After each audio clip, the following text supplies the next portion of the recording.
দক্ষিণ ভারতীয় সিনেমার সুপারস্টার থালাপতি বিজয় এবং তার স্ত্রী সঙ্গীতা স্বর্ণলিঙ্গমের দীর্ঘ ২৫ বছরের দাম্পত্য জীবন এখন বড় সংকটের মুখে।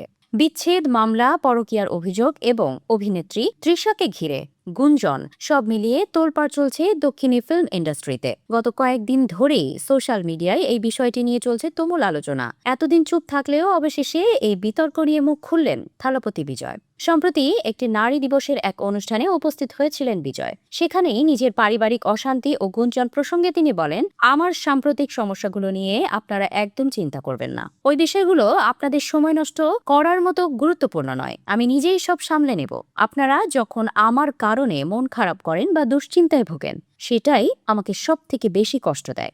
বিজয়ের এই আশ্বাসের মধ্যেই আইনি লড়াই আরও জটিল হয়েছে। বিজয়ের বিরুদ্ধে পরকীয়ার অভিযোগ এনে আদালতের দ্বারস্থ হয়েছেন সঙ্গীতা।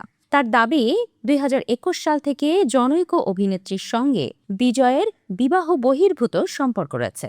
বারবার অনুরোধ করা সত্ত্বেও বিজয় সেই সম্পর্ক থেকে বেরিয়ে আসেননি। বর্তমানে লন্ডনের নাগরিক সঙ্গীতা তার আবেদনে জানিয়েছেন, ভারতে তার নিজের কোনো ঘর নেই, তাই খোরপোশের পাশাপাশি বৈবাহিক বাড়িতে থাকার অধিকার অথবা বিকল্প বাসস্থানের দাবি জানিয়েছেন তিনি। সম্প্রতি ভাইরাল হওয়া একটি ভিডিও বিতর্ককে আরও উস্কে দিয়েছে। সেখানে দেখা গিয়েছে বিজয়ের প্রোডাকশন হাউস কালপাথি এর একটি বিয়ের অনুষ্ঠানে অভিনেত্রী তৃষার সঙ্গে হাজির হয়েছেন অভিনেতা।